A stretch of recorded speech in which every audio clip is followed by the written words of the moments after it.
What's good, YouTube? It's me, your boy Squiddy, back in another Squid video. Today, I want to talk to you guys about a powerful engine, one-card engine that was overlooked in AGOV, and that is actually the WATT engine. This engine is very, very cool because it allows you to get a one-card level 8 synchro or a one-card rank 4 XYZ. And if you guys know, in this game, there are very few cards that actually allow you to do that off of one card without any drawbacks. I think Super Heavy Samurais are one of the only engines that can actually make a level 8 synchro or a XYZ rank 4 very easily, but that card package does have a lot of bricks, whereas this one is a little more forgiving. But I'll tell you about it now. WATTUNA is the card that we have to read first and foremost. This is a card that dropped in AGOV that we really care about.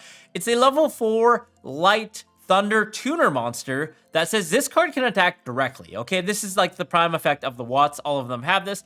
And then the effects that we really care about is once per turn, obviously. At the end of the damage step, if your monster inflicts battle damage to your opponent, you can special summon this card from your hand. This is a trigger effect. And then the other effect is when this card inflicts battle damage to your opponent by a direct attack, you can tribute this card on the field and one or more non-tuner monsters from your hand and or face-up field, and special summon one WATT synchro monster from your extra deck whose levels equals the total levels of the tributed monster. Now, just reading this card, you wouldn't think it's very good, but if you pair it with one of the existing Watts from way back in the day called WATT Cobra, this is where things get interesting, because WATT Cobra is a level 4 non-tutor Thunder type that can also attack your opponent directly because he's a WATT, who says when this card inflicts battle damage to your opponent by direct attack, you can add one WATT monster from your deck to your hand. So this is really, really interesting, because what you would do effectively going second is take advantage of this engine by normal summoning a WATT Cobra, going into your battle phase, attacking your opponent directly, using the effect to add a copy of a WATT monster, aka WATTUNA in our case. And because this effect actually activates at the end of the damage calculation, and we're still in the damage step, WATTUNA will be able to see the trigger and then trigger itself to special summon him out, because this will be taking place at the end of the damage step. And this is, I think, similar to how it works when you have Silent Mining and you add a Salamangreat Gazelle or a Protocol into a multi-faker. You can still trigger them in hand, even though they weren't technically there. But this one is still damage step specifically, so we are able to trigger it. So our opponent takes 1,000 damage, and then we're going to summon out the WATTUNA, attack directly, so they take another 800, so that's a 1,800 total, puts them at 6,200. And now from here, we have a plethora of options. We can go to our main phase 2 and overlay these two for something like a Abyss Dweller or a powerful rank 4. We can also synchro these off into any level 8 synchro, because this has no drawback. Another really cool thing that you can do instead of making a synchro 8 or a rank 4 monster is you can actually go ahead and link off the WATT Cobra, who happens to be a normal summon monster with 1,000 attack or less, into your Almirage, and from there you can actually link these off into an SP Little Knight with the ability to actually banish a card. So you can see that there's a lot of flexibility for this little engine. The fact that you kind of have to trade your battle phase is the only caveat, but there are a lot of cool functions for it, I think, that make it have an argument to run over something like the Super Heavy Samurai package, for example. Or alternatively, if you're curious, like I am, on what we can actually summon off of WATTUNA's effect, this is kind of cool, because we can actually trigger the effect of WATTUNA still in the battle phase, and then tribute off the WATTUNA and the WATT Cobra to then summon out a synchro monster. And in our case, we have to summon out a level 8 synchro monster that's a WATT, because the levels have to add up. So we can actually summon out this new WATT monster that's a level 8 synchro called WATT Kyuki, who has 1,600 attack. And this monster says he can obviously attack directly, like all the other Watts. And when he inflicts battle damage to your opponent by direct attack, you can shuffle both one WATTUNA monster from your graveyard and one face-up Thunder non-tuner monster you control into the deck. And if you do, special summon one WATT synchro monster from your deck, except WATT Kyuki. So we're going to attack directly again for another 1,600, so that's 3,200 total. We took the 1,000 from the Cobra, and then our opponent took another 800, and now they're taking 1,600. So this is actually decent damage if you think about it.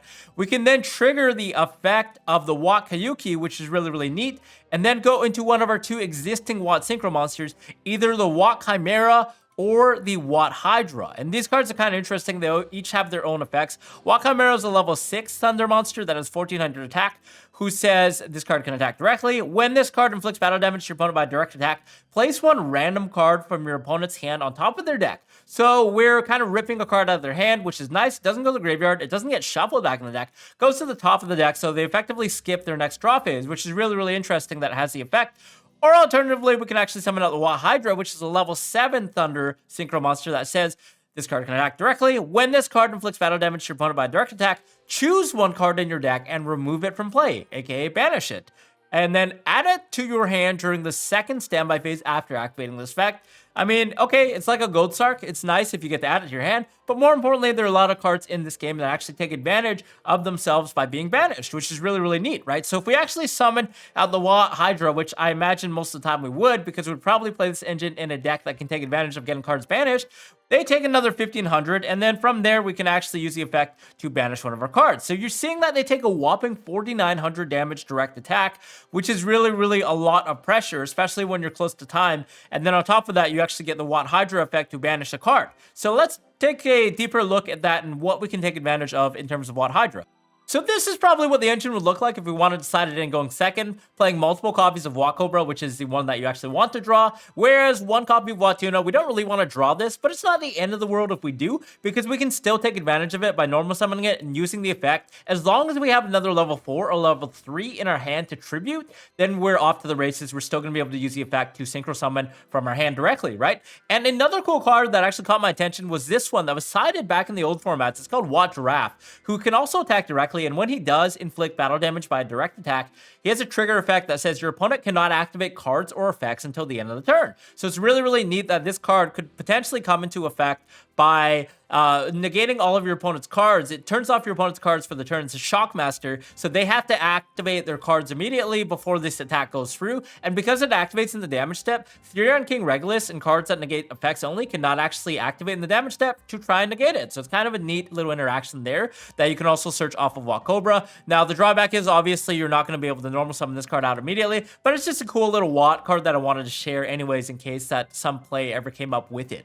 Now, the coolest part about all this is there are actually a plethora of cards that actually take advantage of being banished, like the Thunder Dragons, for example. Thunder Dragon Roar, you know, getting to special summon something out of your deck. Thunder Dragon Dark, being able to add a Thunder Dragon card from your deck to your hand when he's banished. So it's really, really neat. There are also these GHOTI monsters, which are really cool. Paces, Light of the GHOTI, as well as Shiv, Fairy of the GHOTI, actually special summon themselves during the next standby phase after this card is banished. So if you banish it on our turn, on their standby phase during our opponent's turn, they come back, and they have an effect that's a quick effect that says during your opponent's main phase, if this card was special summoned this turn, quick effect, you can synchro summon one fish synchro monster using this card you control alongside the other cards you control, which in our scenario, we would actually have a face-up Wat Hydra who is a level 7. So a level 7 plus a level 2 would allow us to make a level 9 synchro fish, which is neat. So obviously these GHOTI ones we could also consider, but you would have to have other materials onto the board to actually make GHOTI the Deep Beyond, which is a level 10. This does banish all of your opponent's cards when he's summoned, so that's kind of neat. There is also another one called Askin, the Bicorn GHOTI, who says you can target a fish monster you control and a card your opponent controls, banish them, so another option there, but unfortunately he's level 8. Now there is, luckily, one level 9 fish monster that we can make called Ravenous Crocodile Dragon. Whatever the heck, I can't read that. But this card is very powerful because when you synchro summon them, you draw cards equal to the non-tuners you use. So we're going to draw one card. So we're going to do our full combo. We're going to have Wat Hydra on the field. Our attack's going to connect. We're going to banish Paces or Shift. On our opponent's standby phase, it comes back onto the board, and then we can actually use the effect to go into Ravenous Crocodile Dragon. We draw a card, and then it has a quick effect that says you can discard 2 cards, then target a card on the field, destroy it. So it's kind of neat that we now have an access to drawing a card and then a quick effect disruption off of this one play. There are also some other cards that benefit from being banished, like Resonance Insect, who gets to Foolish Sparrow, an insect monster when he's banished. There's obviously Giant Rex, who special summons himself back. There is Dotscaper, who also special summons himself back. We do have the Necroface, which banishes 5 cards from both players' decks. Of course, the Dragon Rulers, how could we ever forget being able to add some dragons? And there are some other guys as well. I know there are a bunch of other ones that kind of get some marginal effects when banished. So if you guys know any more, just leave a comment below in the comments. And one deck idea that I actually had alongside the other stuff we talked about is actually KASHTIRA going second because of the fact that Wat Hydra is actually level 7, which allows us to easily overlay into our rank 7 plays. And then it also kind of taps into engine by banishing names that we can resurrect off of birth, right? So if this attack connects, we can banish something like a Fenrir, activate birth, and then resurrect the Fenrir. Alternatively, we could also banish a Kashtiosis and then add back one of our banished KASHTIRA cards. So you're always getting some sort of value off of this card. And the fact that it's a normal summon in a deck that doesn't really rely on normal summons is kind of neat. Now, the drawback, obviously, with Wat Cobra is it can be volatile in this format because there are a lot of cards that interact with it on a 1-by-1 basis. For example, the Rescue Ace cards like Extinguish and Contain, and also like cards like Tearlament Celiac, the Field Spell being able to pop. So that's the only caveat, especially if they can use it in the battle phase where we're kind of forcing ourselves to waste our battle phase a lot like we would evenly matched.